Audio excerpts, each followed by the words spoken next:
નમસ્કાર વિદ્યાર્થી મિત્રો, આજે આપણે ધોરણ 10 વિદ્યાર્થીઓ માટે પીરિયડ લઈએ છીએ. આગળના બે પીરિયડ છે એ ધોરણ 9ના બે પાઠના લીધા છે.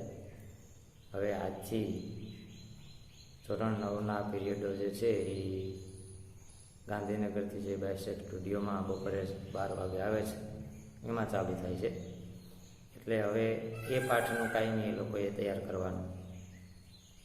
10ના ધોરણના વિદ્યાર્થીઓ એ આજેથી એને પીરિયડ બંધ થાય છે.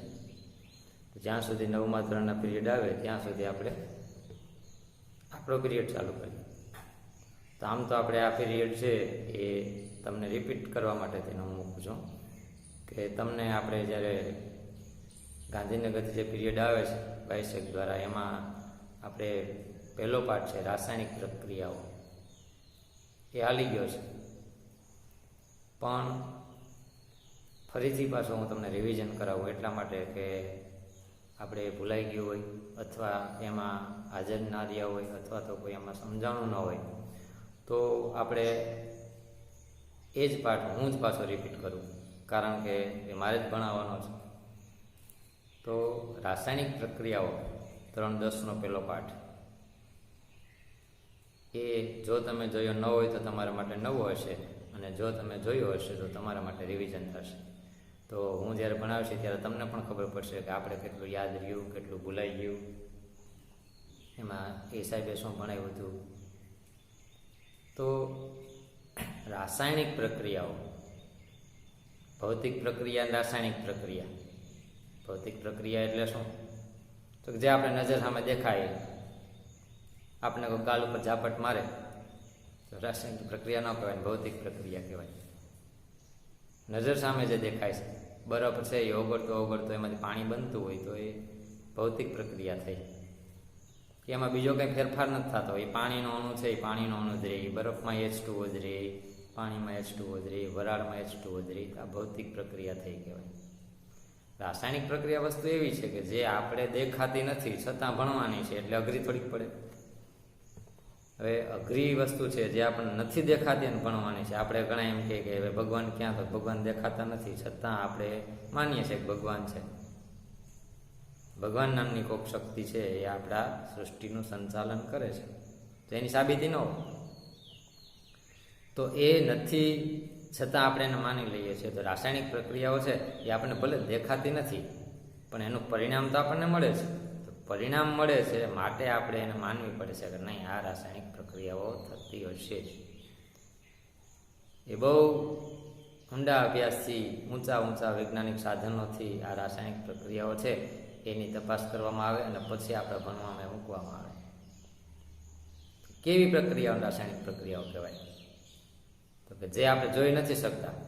સાંજે આપણે દૂધની તપેલીમાં 3-4 ટીપા છાશ નાખી અને દૂધની તપેલી મૂકી દીધી, સવાર થયું તા એ દૂધ છે જામી ગયું. કેમ જામી ગયું? તો અંદર કાંઈક રાસાયણિક પ્રક્રિયા થઈ એટલે જામી ગયું છે. આખી રાત બેઠા રહીને જોયા કરીએ તો છીબું ઉસકાવીને જોઈ લે કે જામ્યું કે નહીં, તો આપણને દેખાય નહીં. તો રાસાયણિક પ્રક્રિયા થઈ. આપણે ખોરાક ખાધો તો આપણે તો રોટલી ખાધી, કઠોળ ખાધા, શાકભાજી ખાધી, દૂધ પીધું, આ બધું આપણે ખાધું છે. તો રોટલીની અંદર કાર્બોહાઈડ્રેટ છે, પછી દૂધની અંદર માનો કે કેલ્શિયમ છે, શાકભાજીની અંદર વિટામિન છે, કઠોળની અંદર પ્રોટીન છે. આ બધું આપણે પેટમાં નાખી દીધું. આપણને કોઈ કે મગ આપે કે હાલે ભાઈ આમાંથી પ્રોટીન મને જુદું પાડી દે, તો આપણે પાડી શકીએ? ન પાડી શકીએ. આપણને કોઈ એમ કે હાલે આ રોટલી આખી આમાંથી મને કાર્બોહાઈડ્રેટ જુદું પાડી દે, તો આપણે નથી પાડી શકતા. તો એ રોટલીમાંથી કાર્બોહાઈડ્રેટ અલગ કરવા માટે રાસાયણિક પ્રક્રિયા જ થવી પડે, તો જ એમાંથી કાર્બોહાઈડ્રેટ અલગ થાય, બાકી ન થાય. હવે એ આપણે કાં તો એ કોઈ લેબોરેટરીની અંદર અલગ પાડી શકીએ, અને કાં તો એ આપણા કુદરતી રીતે શરીરની અંદર ભગવાને જે ગોઠવેલી લેબોરેટરી છે એની અંદર અલગ પડે. બાકી આપણે હાથમાં રોટલી લઈને બેઠા રહીને એમાં જોયા કરીએ ક્યાં કાર્બોહાઈડ્રેટ, તો દેખાવાનું નથી. તો એ રાસાયણિક પ્રક્રિયા થઈ.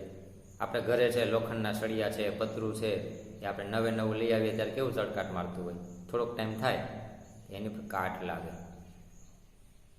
હવે એ કાટ આપણે જોયો નથી, ધીરે ધીરે એ કાયમી વધતો જાય. એ કેવી રીતના બને છે એ આપણે કદાચ સવારથી સાંજ સુધી નજર સામે હળીઓ રાખીને બેઠા રહીએ તો આપણને દેખાય નહીં કે આ લોખંડમાંથી આ કાટ કેમ થયો. તો વાતાવરણના ભેજ સાથે એ લોખંડે પ્રક્રિયા કરી એટલે કાટ લાગ્યો. તો આ રાસાયણિક પ્રક્રિયા થઈ કે જે આપણે દેખાતી નથી છતાં થાય છે. આપણે નવા તાંબાના વાસણ લઈ આવીએ તો આ તાંબાના વાસણ થોડોક ટાઈમ ઘરમાં પડ્યા રહીએ તો આ તાંબાના વાસણો છે એ ઝાંખા પડી જાય, કાળા પડી જાય. શા માટે? તો કે એને વાતાવરણના ઓક્સિજન સાથે રાસાયણિક પ્રક્રિયા કરી.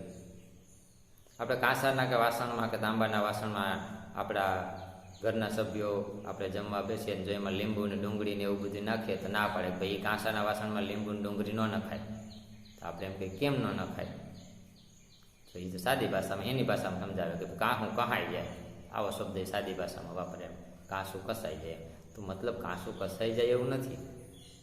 કાંસું છે એ લીંબુની અંદર જે એસિડ છે, ડુંગળીની અંદર જે એસિડ છે એની સાથે કાંસું છે એ પ્રક્રિયા કરે છે એટલે કાંસામાંથી ધાતુ ઉખડી અને આપણા લીંબુ અને ડુંગળી ભેગી ભળી જાય અને એ આપણા ખોરાકમાં જાય તો આપણને નુકસાન કરે છે માટે આપણને ના પાડે છે. તો આ બધી રાસાયણિક પ્રક્રિયાઓ છે. તો આ રાસાયણિક પ્રક્રિયાઓનો પાઠ જે છે એ આપણે ભણવાનો છે. તમને પહેલો તો સાહેબે તે દિવસે ભણાવ્યો હોય છે કે આપણા પાઠ્યપુસ્તકમાં પણ આવે છે કે મેગ્નેશિયમની પટ્ટી છે ને એને ઘસીને થોડીક સફેદ સડકાટવાળી કરવાની અને પછી એને આપણે બર્નર ઉપર ગેસ ઉપર રાખવાની એટલે સફેદ ઝગમગારાની જ્યોત સાથે મેગ્નેશિયમની પટ્ટી સળગે છે. મેગ્નેશિયમની પટ્ટી સફેદ ઝગમગારા સાથે સળગે છે. તો એ શું થયું? કેમ એવું થયું? તો કે એ મેગ્નેશિયમ છે એને ઓક્સિજન સાથે પ્રક્રિયા કરી અને એ ભડકા સાથે સફેદ ઝગમગારા આપતી જ્યોત સાથે સળગી અને પછી એની રાખ બની ગઈ.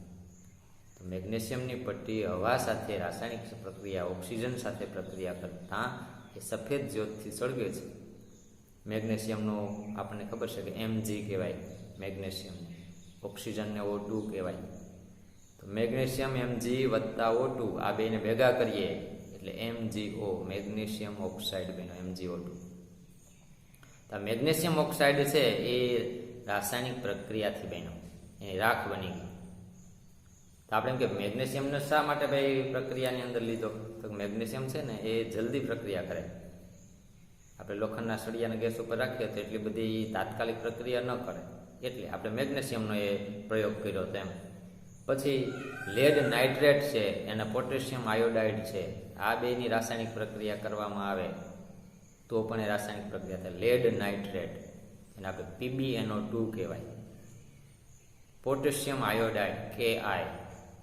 આ લેડ નાઇટ્રેટ છે ને એ આપણે એ લેડ નાઇટ્રેટનો પાવડર છે ને સફેદ રંગનો હોય છે. પોટેશિયમ આયોડાઇડ છે એ રંગ વગરનું હોય છે. હવે આ બેની જ્યારે રાસાયણિક પ્રક્રિયા થાય લેડ નાઇટ્રેટ અને પોટેશિયમ આયોડાઇડ તો એમાંથી એ પોટેશિયમની અને લેડ નાઇટ્રેટની પ્રક્રિયા થઈ અને પોટેશિયમ લેડ આયોડાઇડ PbI2 બને છે. અને આ PbI2 છે એ પીળા રંગનું હોય છે. પછી બીજી એક રાસાયણિક પ્રક્રિયાનું ઉદાહરણ તમારા પાઠ્યપુસ્તકમાં આપ્યું છે કે ઝીંકની મંદ સલ્ફ્યુરિક એસિડ સાથેની પ્રક્રિયા. ઝીંક તમે જો આ મારો પાઠ જોઉં છું ને ત્યારે તમારી પાસે પાઠ્યપુસ્તક ખાસ હોવું જોઈએ. હું જે સમજાવું છું એ અંદર ક્યાં છે એ તમારે ગોતવાનું. ઝીંક છે એને આપણે Zn વડે દર્શાવીએ છીએ. સલ્ફ્યુરિક એસિડ H2SO4 એમાં તમારે હશે ક્યાં. આપણા ઘરે છે ને આપણે ટાઇલ્સ સાફ કરવા માટે બાથરૂમની અંદર લાદીને સાફ કરવા માટે શીશો લઈ આવીએ છીએ એસિડનો. આ છે ને સલ્ફ્યુરિક એસિડ છે. આ સલ્ફ્યુરિક એસિડનો શીશો છે એ શીશો ક્યાંક આપણે ઢોરાઈ જાય તો અહીંયા શું પ્રક્રિયા થાય તમે જોજો, ધવાળા નીકળશે.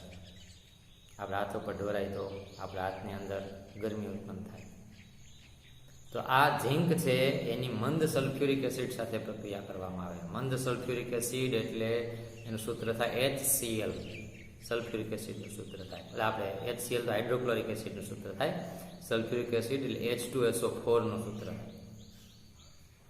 હવે એની પ્રક્રિયા થાય Zn વત્તા H2SO4. Zn વત્તા H2SO4 તમે ચોપડીમાં જોઈ શકશો. હું અત્યારે મોઢે બોલું છું, પણ તમારે ચોપડીમાં જોઈ લેવાનું કે સાહેબ કહેતા હતા શું છે, Zn પ્લસ H2SO4 આ રાસાયણિક પ્રક્રિયા છે. તો Zn પ્લસ H2SO4 આ ઝીંકની જ્યારે પ્રક્રિયા થાય છે, આપણે ઝીંકની અંદર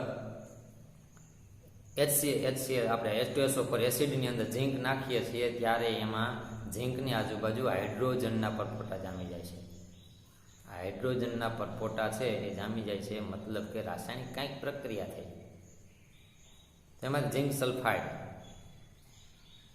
અને હાઇડ્રોજન વાયુ ઉત્પન્ન થયો, ઉર્જા ઉત્પન્ન થઈ. હાઇડ્રોજન એટલે કે જાતની ઉર્જા છે. હવે એ આપણે જે બીકરની અંદર આ પ્રક્રિયા કરી હોય ને, એ બીકરને અડીએ તો બીકર છે એ આપણે ગરમ લાગે. શા માટે? તો તેમાંથી ઉષ્મા ઉત્પન્ન થઈ. તો ઉષ્મા ઉત્પન્ન થઈ તો આને આપણે ઉષ્માક્ષેપક પ્રક્રિયા પણ કહેવાય છે. તો Zn વત્તા હાઇડ્રોક્લોરિક એસિડ સાથે પ્રક્રિયા, ઝીંક વત્તા સલ્ફ્યુરિક એસિડ સાથે પ્રક્રિયા, બેયની અંદર હાઇડ્રોજન વાયુ મુક્ત થાય છે. Znની હાઇડ્રોક્લોરિક એસિડ સાથે પ્રક્રિયા થાય તો ZnCl2 બને અને હાઇડ્રોજન H2 વાયુ મુક્ત થાય. બેયમાં ઉર્જા મુક્ત થાય છે, માટે એ આપણે ગરમ કરીએ છીએ. હવે આ જે રાસાયણિક પ્રક્રિયાઓ થાય છે ત્યારે બે સંયોજનો ભેગા થાય છે અને ત્રીજું સંયોજન બને છે અથવા કાંઈક નવું બને છે, એટલે એના સૂત્રમાં ફેરફાર થઈ જાય. Zn અને HCl બન્યું ZnCl2. રાસાયણિક પ્રક્રિયા એવા છે કે સંયોજન જુદા જુદા સંયોજન જોડાય તો નવા સંયોજનનું નિર્માણ થાય, એને રાસાયણિક પ્રક્રિયા કહેવાય. નવમા ધોરણની અંદર આપણે સંયોજન વિશે આવતું હતું. ભૌતિક પ્રક્રિયા હોય તેમાં એનું જ રહે. પાણી છે તો એનો અણુ H2O જ થાય, બરફનો અણુ H2O જ થાય, વરાળનો અણુ H2O જ થાય. તો એ પરિવર્તન થાય છે. પાણીમાંથી બરફ થયો કે બરફમાંથી પાછું પાણી થયું, પાણીમાંથી પાછી વરાળ થઈ. તો આ છે રાસાયણિક પ્રક્રિયા નથી, ભૌતિક પ્રક્રિયા છે. કારણ કે એનો અણુ એમને જ રહે, એમાં ફેરફાર નથી થતો. આપણે દૂધમાંથી દહીં બની ગયું તો આખી એની ફોર્મ્યુલા જ બદલાઈ ગઈ. દૂધ છે આપણે પીએ ત્યારે કેવું લાગે, દહીં ખાઈએ ત્યારે કેવું લાગે છે. તો આ બધી આખી ભૌતિક ફોર્મ્યુલા બદલાઈ ગઈ, એટલે રાસાયણિક પ્રક્રિયા થઈ. આપણે આ રાસાયણિક પ્રક્રિયા થાય છે ત્યારે કોઈ 2 કે 3 પદાર્થો સંયોજનો ભેગા થાય છે તો આપણે એને દર્શાવવું હોય તો દાખલા તરીકે આપણે પકવાન કરવું હોય તો આપણે એમ લખીએ ભાઈ લોટ હોય, ગોળ હોય અને ઘી હોય. તો લોટ વત્તા ગોળ વત્તા ઘી, ત્રણને ભેગા કરીએ તો બન્યું શું? તો પકવાન. હવે લોટનો જુદો સ્વભાવ હતો, ઘીનો એકલાનો જુદો સ્વભાવ હતો, ગોળનો એકલાનો જુદો સ્વભાવ હતો. આ ત્રણેય ભેગા કર્યા અને બન્યું પકવાન. તો પકવાનનો પાછો જુદો સ્વભાવ છે. તો આ રાસાયણિક પ્રક્રિયા એવી રીતના સંયોજનો જુદા જુદા જોડાય અને નવું સંયોજન નિર્માણ થાય તો રાસાયણિક પ્રક્રિયા કહેવાય. તો આપણે એ દર્શાવવા માટે આપણે રાસાયણિક સમીકરણની જરૂર પડે. તો રાસાયણિક સમીકરણ એટલે શું? તો રાસાયણિક સમીકરણ એટલે આ જે રાસાયણિક પ્રક્રિયા આપણે જોઈ નથી શકતા, નરી આંખે આપણે દેખાતી નથી, છતાંય રાસાયણિક પ્રક્રિયાને આપણે લખવી છે. તો કોના દ્વારા દર્શાવી શકીએ? તો સમીકરણ દ્વારા દર્શાવી શકીએ. કેમ લખવાનું? તો કે Zn વત્તા Cl2. તો Zn છે એ અલગ છે, HCl છે એ અલગ છે. આ બેનો સરવાળો કર્યો એટલે કે આપણે બેને ભેગા કર્યા. પછી એમાંથી બન્યું શું? તો કે ZnCl2 વત્તા હાઇડ્રોજન વાયુ H2O. તો જે આપણે બેને ભેગા કર્યા છે એને પ્રક્રિયકો કહેવાય. એમાંથી જે આપણને મળ્યું છે એ નિપજ કહેવાય. આ રાસાયણિક સમીકરણ વચ્ચે આપણે એરો દર્શાવવાનો કે આ વસ્તુમાંથી આ વસ્તુ બની. લોટ વત્તા ગોળ વત્તા ઘી, એરો માર્યો, સામે બેનું પકવાન. તો રાસાયણિક પ્રક્રિયા આ બધા સમીકરણો આપણે 9માં ભણી ગયા છે. તો જે વસ્તુ આપણે પ્રક્રિયક છે એ કઈ અવસ્થામાં છે એનું ન્યાયને નીચે લખવામાં આવે કે ભાઈ લોટ છે તો કયા સ્વરૂપમાં છે, ઘન સ્વરૂપમાં તો નીચે S લખવામાં આવે સોલિડ. ઘી છે તો કયા સ્વરૂપમાં છે? તો પ્રવાહી, તો નીચે લખવામાં આવે L, તો કે લિક્વિડ. કોઈ એમાં આપણે વાયુ ઉમેર્યો હોય તો એ કયા સ્વરૂપમાં છે? તો ગેસ સી લખવામાં આવે.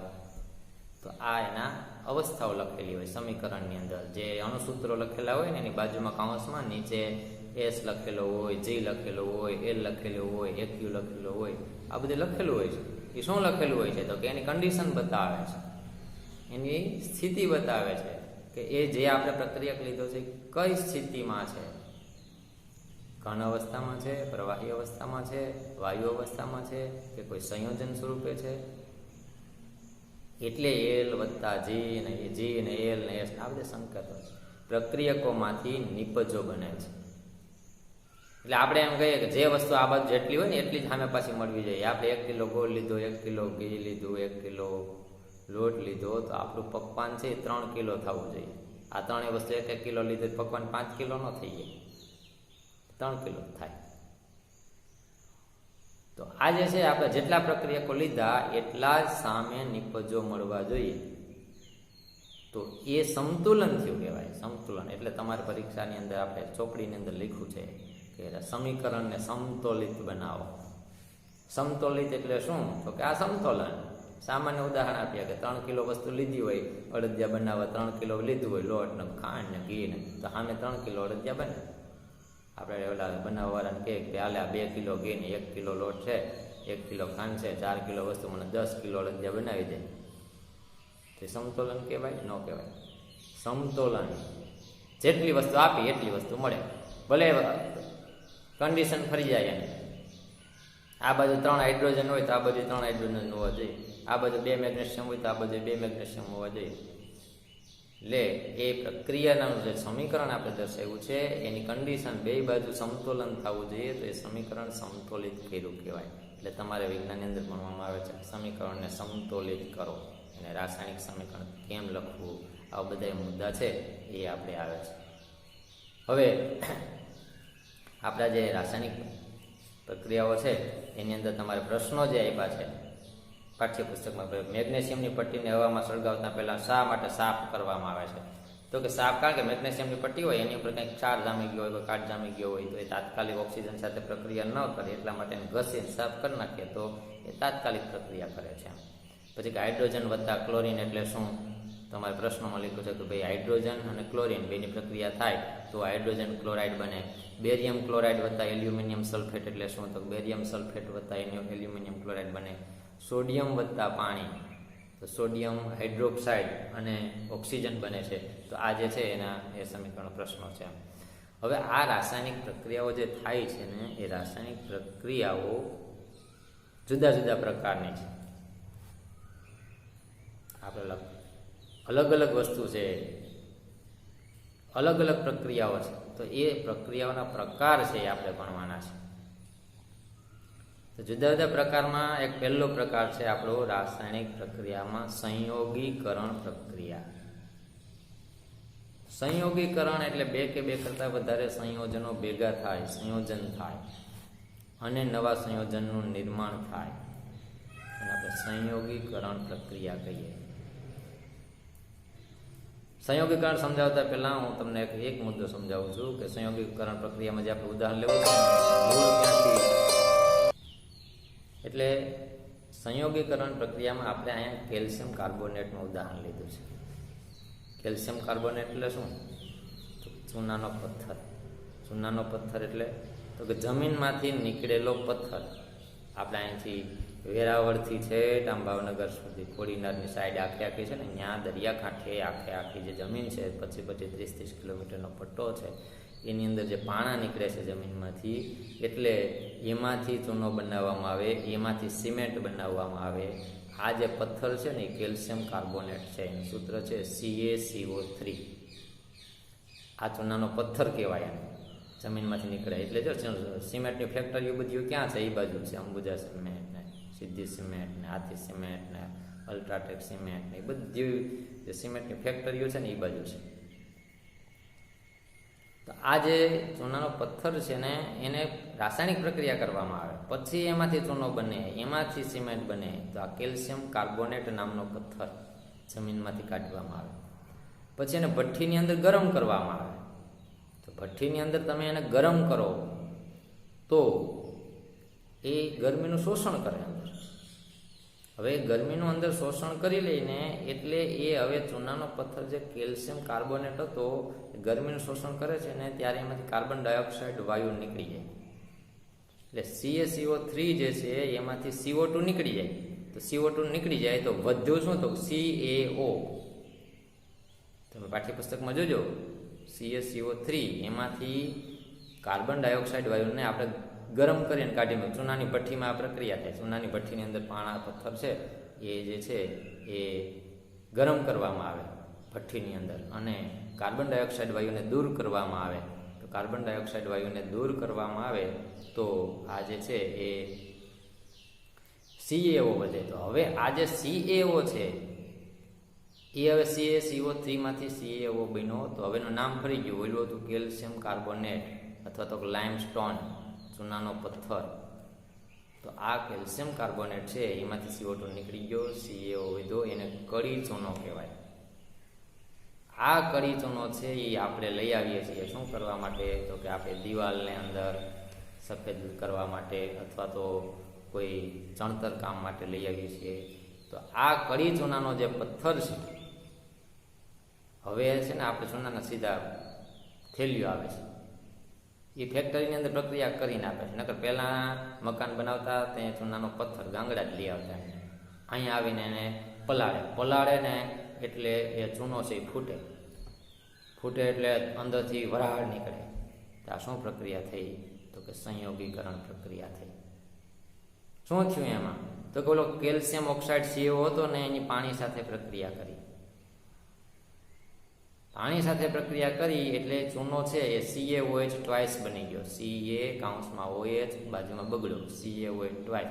આને ફોડેલો ચૂનો કહેવાય, ભીંજવેલો ચૂનો કહેવાય, ભીનો ચૂનો કહેવાય. આ કેલ્શિયમ ઓક્સાઇડ CaO એને પાણી સાથે પ્રક્રિયા કરી અને એમાંથી કેલ્શિયમ હાઇડ્રોક્સાઇડ બન્યો. જે આપણે ડોલમાં ચૂનાનો પાણા નાખીએ પથ્થર અને પછી એમાં પાણી નાખીએ તો અંદરથી પરપોટા નીકળે, ગરમી નીકળે. તો આ ગરમી આવી ક્યાંથી ભાઈ? તો પેલા ભઠ્ઠીમાં આપણે ચૂનાના પથ્થરને ગરમ કર્યો હતો ને એ ત્યારે ગરમીનું શોષણ થયું હતું. એ ગરમી એમાં સુસુપ્ત અવસ્થામાં હતી, એ પાછળ અત્યારે નીકળી. તો આ સંયોગીકરણ પ્રક્રિયાનું ઉદાહરણ થયું. શું ઉદાહરણ થયું? આ કે કેલ્શિયમ કાર્બોનેટમાંથી કડી ચૂનો બનાવ્યો. એ કડી ચૂનો છે એમાંથી પાછો એને આપણે ફોડેલો ચૂનો, ભીંજવેલો ચૂનો બનાવ્યો. હવે અહીંયા આ છે ને એટલો પીરિયડ રહેશે. હવે બીજા ભાગની અંદર હું બીજું સમજાવું તમને.